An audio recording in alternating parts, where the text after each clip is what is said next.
Redeemer's story, well, it really starts as my story. And it starts at a dumpy little trailer park in Troy, Alabama. I was in college. I had grown up in church. I knew about Jesus, but I had decided that I was just going to take a break and kind of do things my own way. And, well, frankly, I was miserable. And I had a friend that invited me to come to a Bible study, and this Bible study met in that dumpy little trailer. And when I came in, there were about 10 students. They were all sitting around in the living room of this trailer, and they were talking about how they were hearing from Jesus as they read the Bible, and they were saying yes to Jesus, and Jesus was changing their life. And in that moment, I realized that there was something there that I'd been looking for all of my life and I'd been missing. What I realized was that Jesus was promising these things.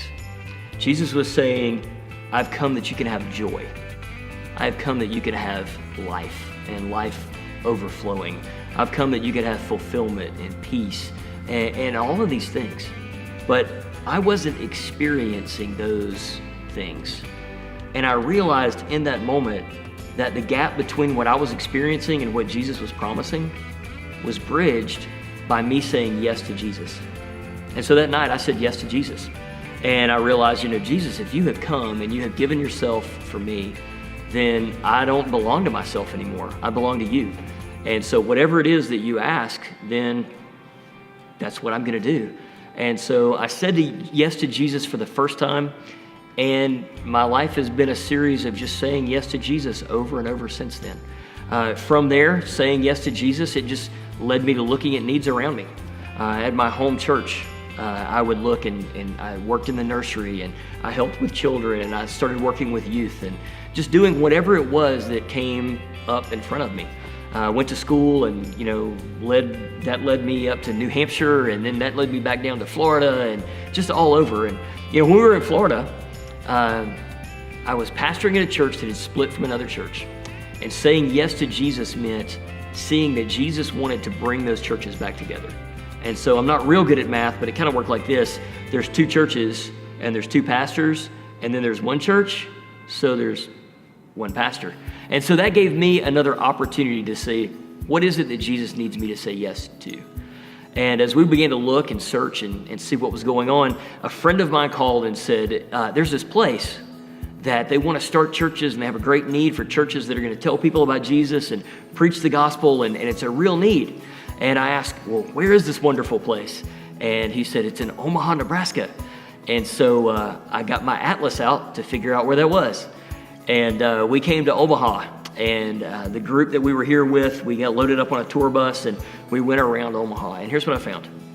We went to North Omaha, and we saw there were people there that needed Jesus. We went to South Omaha, and we found out there were people there that needed Jesus. We went to Midtown. People needed Jesus. Council Bluffs, all the suburbs, all to the south and west and north around Omaha, they all needed Jesus. And so my wife and I said yes to Jesus. And we took our family and we loaded up and we moved to Omaha. And then we got to Omaha, a funny thing happened. We met with another organization that we were hoping were going to help us to give some partnership and guidance and things like that in starting a church. But to be a part of this organization, we had to be assessed. So we went and we took all these personality tests, and we did all these interviews, and we turned in all these documents and papers and plans and all this stuff. And we met with the people that were assessing us, and they said this: you can't do this. You don't have the personality to do this. You don't have the skills to do this. You don't have the experience to do this.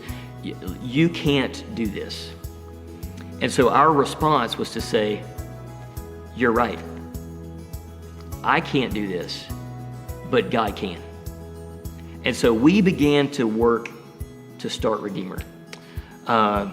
This is where my story becomes our story.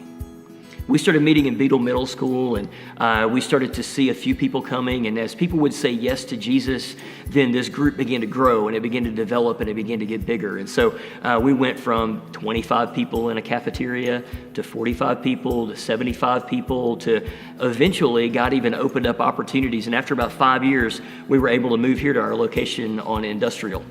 And as we're growing and as we continued to grow, we kept getting this bigger crowd, and more people are coming in and being a part. And we began to ask a question. And we said, this is better. So it's good when individual people say yes to Jesus. And it's better when there's a crowd of people that are all saying yes to Jesus. But we began to ask, is this the best thing? And that took us back to Jesus' words. And Jesus says this, the Great Commission he gives to the church, and he says this, go and make disciples.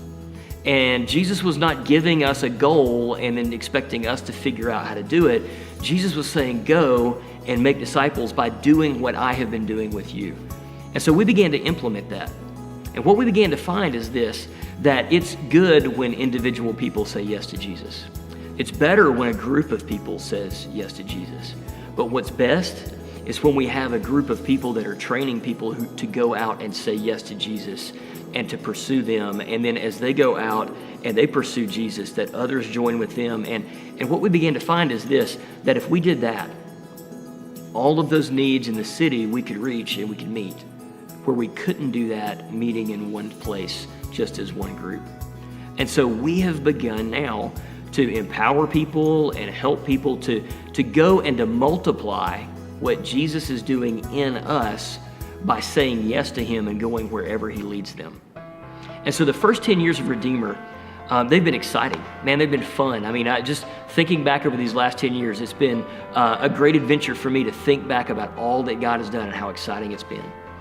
But the next 10 years can be unbelievable as we individually say yes to Jesus and go and do what he's leading us to do. And so I want to ask you, what's your Redeemer? What's the thing that Jesus is asking you to say yes to? And now I will tell you a couple of things up front. The first thing he says is probably not the end thing. He begins and he starts with the needs that we see right in front of us. He starts and he says, work with the person that's right in front of you.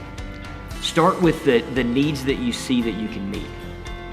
Reach and help out to heal the hurts that you see. He'll start with things here, and those things will progress. The other thing that I would say to you is this, because I know what you're thinking. You're thinking, I can't do that. And you're right. You can't do that, but God can. And God is calling to you to simply say, trust me, step out in faith to follow me, say yes to Jesus. And as you say yes to Jesus, whatever that step is, Jesus is going to show up and Jesus is going to do things in you that you cannot believe. See, Redeemer Church started as kind of my story of just being willing to say yes to Jesus. And it's become our story as all of us have joined together to see all the things that we have here. But now Jesus is calling you to step out and take your step to say yes to him. And as a church, as we each do that, we are going to see Jesus do amazing things in the next 10 years. So will you say yes to Jesus?